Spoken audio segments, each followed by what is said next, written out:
Welcome back. It's 9:15. The Zoom and social media era has impacted plastic surgery. The online world has prompted an uptick in the number of surgeries that people are requesting. And this may surprise you. The younger generations, Gen Z and millennials, are driving that surge. So why would so many people under the age of 30 be seeking this out? We are joined by Dr. Theda Contis. She is president of the American Academy of Facial, Plastic, and Reconstructive Surgery, and also with Johns Hopkins. Good morning to you. Nice to have you.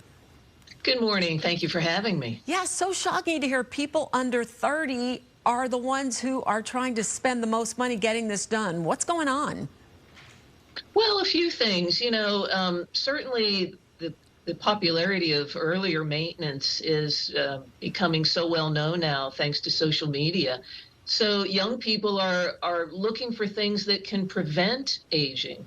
We know that Botox prevents wrinkles, so maybe if they start out early, they won't get wrinkles that they have to treat. There's also skincare popularity with chemical peels. And even social media has publicized some things like the lip flip, where Botox can be used to make the lip look a little bigger, fillers in the lips, and even something called an injection rhinoplasty, where you can put a little bit of filler in the nose to change the appearance. Okay, let's go through some of these. Let's start with that. So as we look at some of the most common procedures, let's talk about that rhinoplasty for a minute there. This is a list of them right now. But when you think of rhinoplasty, you think of a surgical procedure, but you're talking injection. Tell me how that works. Well, sometimes when you do a rhinoplasty, you want to take the bump away. Well, with fillers, you can actually put filler around the bump to camouflage the bump, or you can use filler to straighten a crooked nose. So it's not without risk. Certainly, if anyone's going to consider doing this, they need to go to someone who is very, very skilled with injections, because bad things can happen if they're not.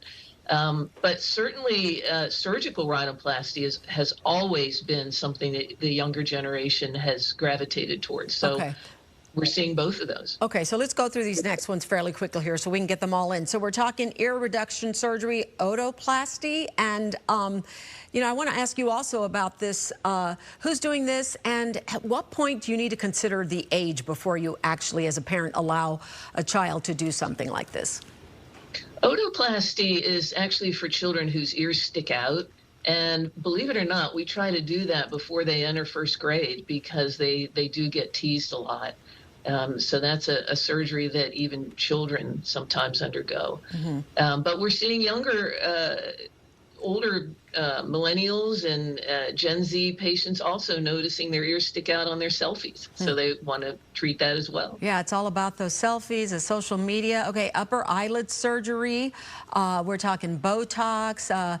And you mentioned earlier about kind of a prevention, which is why a lot of people are doing this. But, I'm wondering, as somebody who does plastic surgery, at what point is your role as a doctor to say either they're too young, or before I go through this, let's talk about why you really want to have this done, or is it necessary?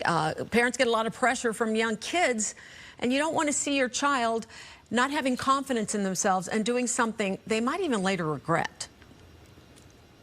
Well, you're 100% correct on that. And it really is so important to make sure you go to an ethical surgeon who can evaluate the patient, make sure that they have the right expectations. If someone comes to me about something they see on their face that they don't like, if I can't see it, then it's a problem. And, this is a whole different discussion about body dysmorphia.